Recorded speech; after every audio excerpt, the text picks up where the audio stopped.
Hey everybody, it's time for another Redneck review. Today we're going to be reviewing Guardians of the Galaxy number 5. Again, we have this magnificent cover written by Brian Michael. The story is written by Brian Michael Bendis, and this one picks up with the arrival of Angela this time. She arrived in the last issue, but look at this art. Look at this great picture. She's a little half naked, but that's a lot of comic book characters. It starts off with her entering this universe, and we find ourselves back on the ship, named Ship, where Iron Man is trying to fix his armor, and is just amazed by all the technology that's out there in the universe that he hasn't created. And Rocket Raccoon, being the awesome, awesome character that he is trying to educate Tony Stark on how to fix his armor and re-weld it without actually touching it.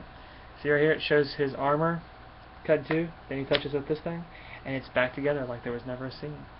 Awesome. Then he comes in contact with Gamora, and basically the two of them are going on. I could have warned you about, spending time with her. She's crazy.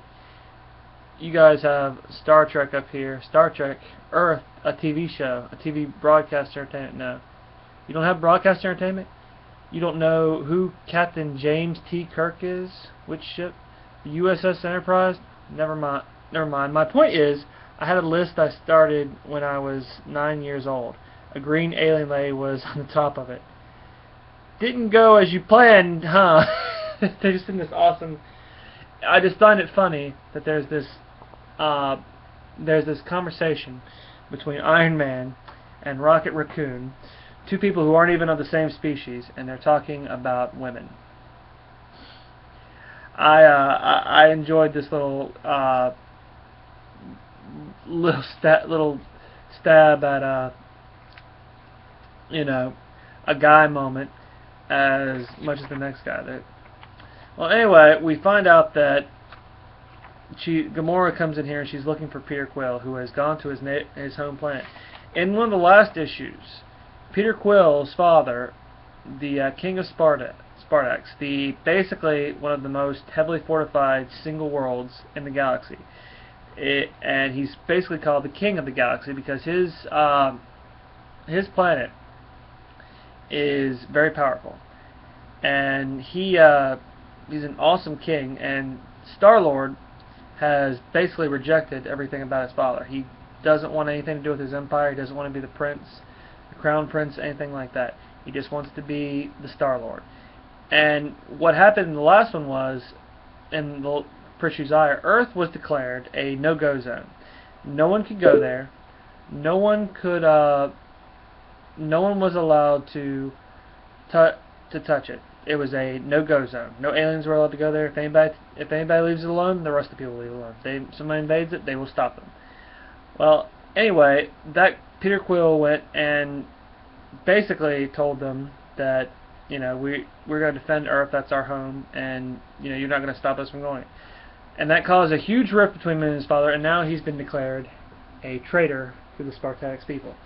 And we see him going through here. Peter Quill, they tell him, you will relinquish your weapon and surrender.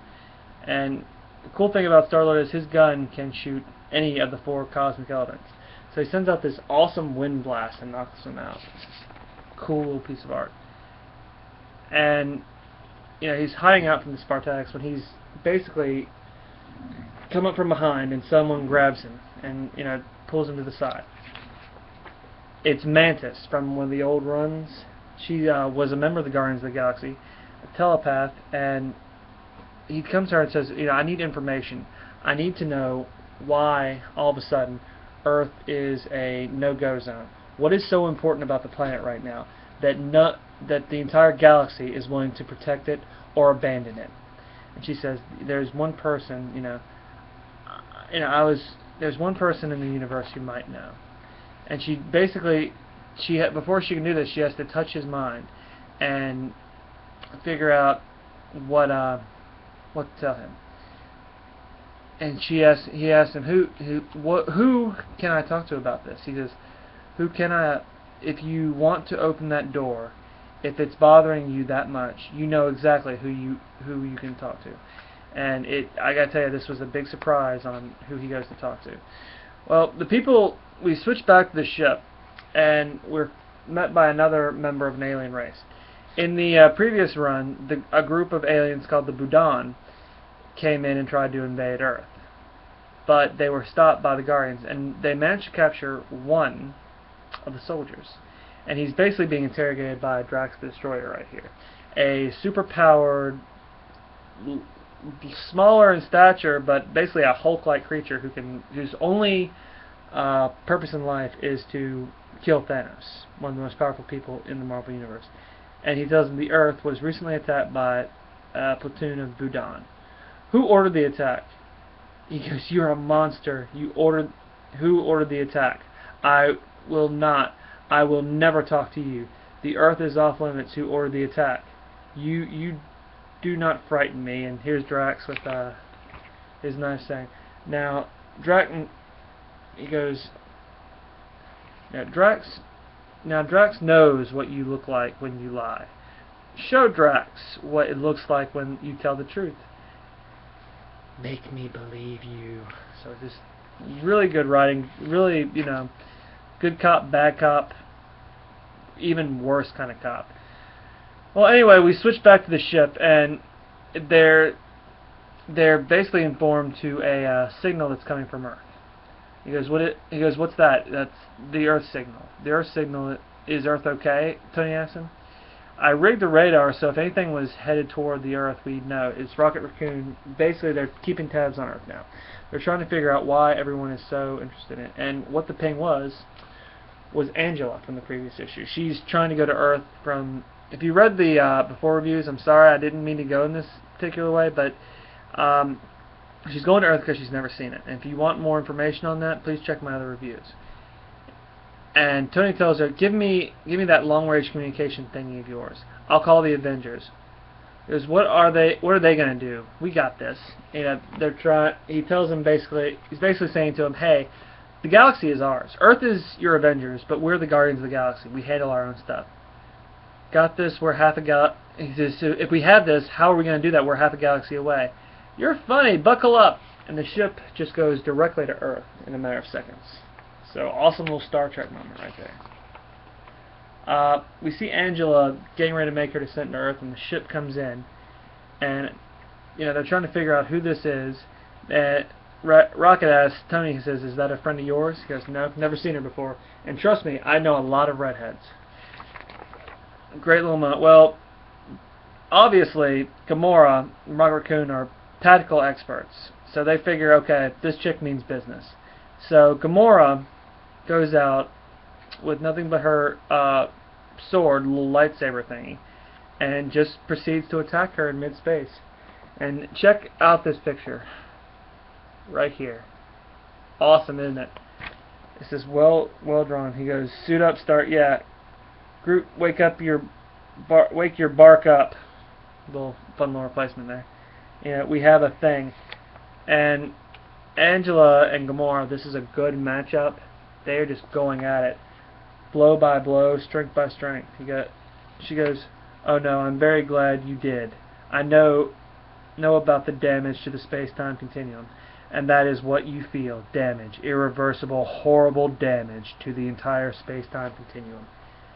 And Gamora tells her, I'm looking forward to fighting someone who has such skill. They enjoy the challenge.